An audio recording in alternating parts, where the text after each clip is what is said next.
Welcome to Open for Business, the Gallatin Valley's only local business and consumer talk show featuring Tom Egelhoff, the Man Entrepreneur magazine radio called the leading authority in the United States for doing business in small town. Here he is, speaker, author, small business consultant, and Mrs. Egelhoff's favorite son, Tom Egelhoff. All right, welcome everyone. Open for Business. We air every Saturday live from 11 a.m. to 2 p.m. Mountain Time on AM 1450 KMMS in Bozeman, 1340 KPRK in Livingston, Montana. If you'd like to be a part of the big broadcast, go to kmmsam.com and click Listen Live. The call-in number during the show, 406-522-TALK, 406-522-8255. I'm here, you're here. Let's get the show on the road. All right, welcome back, everyone. It's Saturday, July 30th, 2016. It is 25 minutes before the top of the hour. I want to welcome you to the podcast portion of Open for Business. Each week I share some tips and tricks I've learned over the years about advertising, marketing, promotion, and building strong, successful businesses. And I do these Open for Business podcasts live every Saturday between 11:30 and noon Mountain Time from the studios of AM 1450 KMMS in Bozeman and 1340 KPRK in Livingston, Montana. And of course, we stream worldwide on the internet at kmmsam.com. If you missed any of my previous podcasts, you'll find them all on my YouTube channel or my website at smalltownmarketing.com. That's smalltownmarketing.com. Go about halfway down the homepage on the left side, and you'll find a link to the podcast page so you can catch up on any of my podcasts that you might have missed. Today's topic, I want to talk about how to build a strong small town brand name.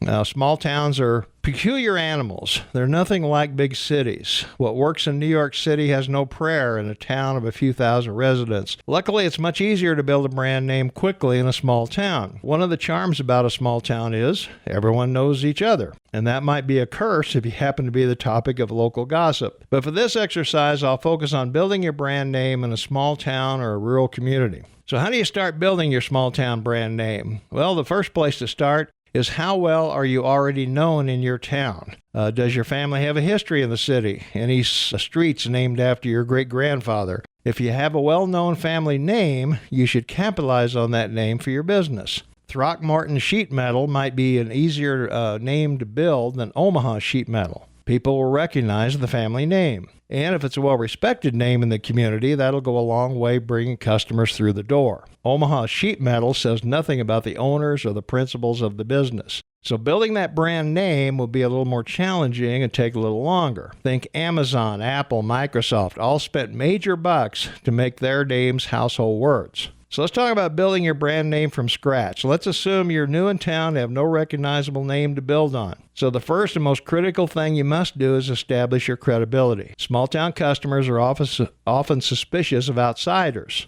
Now, your first goal is growing your business to the break-even level as soon as possible. Every day you're open and fail to reach that single goal is one more day you risk a failing business. You need to build a strong customer base as soon as possible. Now, there are a couple ways to do that quickly. One way is testimonials from current satisfied customers. Make sure you follow up with every sale if you possibly can. Now, I know this isn't possible with every business, but if you can follow up, do it. There's nothing worse than a festering complaint out there that you're unaware of. Another advertise well-known products and services that you offer. The well-known brand name products will open the door for you. While they might not be familiar with you, they're familiar with the brands. After that, it's up to you to build a relationship with each customer that walks in or calls. Now, here's a simple sales tip that's very effective. Always, always, always call customers by name as soon as you know it. You want to be known and appreciated, so does your customer. Either introduce yourself or get the name off the check or credit card. Calling people by name increases your credibility with your customers. Now, your advertising is a great place to use testimonials, so you can build your brand name that way. Be sure you get permission from the customer before you do this, or just use initials to protect their anonymity.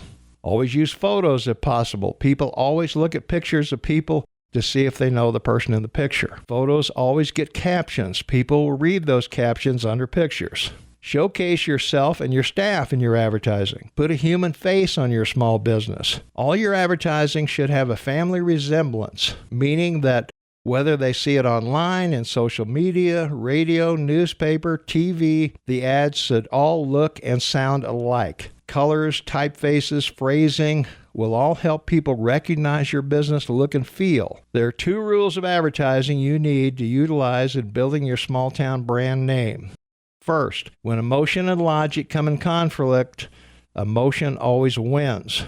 You solve customer problems, so your advertising should address that. You're not selling a product or a service. You're solving a problem for your customers. All the product features in the world are worthless unless they benefit the customer in some way. Now, a tire ad doesn't make me buy a tire, but a flat tire on my car will. Second, never ever advertise anywhere unless there's at least a 75% expectation that the ad will produce more revenue than it costs.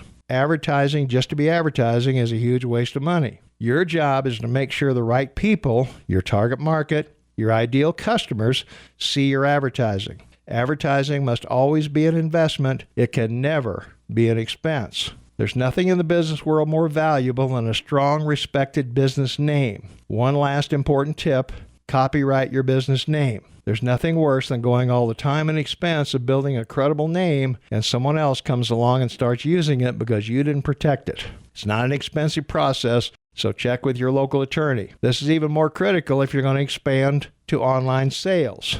Always make sure your business is incorporated. Again, check with your attorney for the right kind of business structure that works for your small business. Now, the more popular you become, the more people are going to come after you. So a strong business name is worth its weight in gold, so build a good one.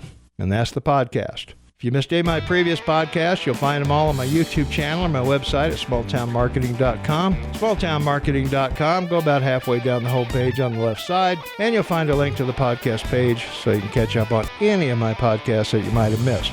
So tune in each Saturday, and let's build successful businesses together.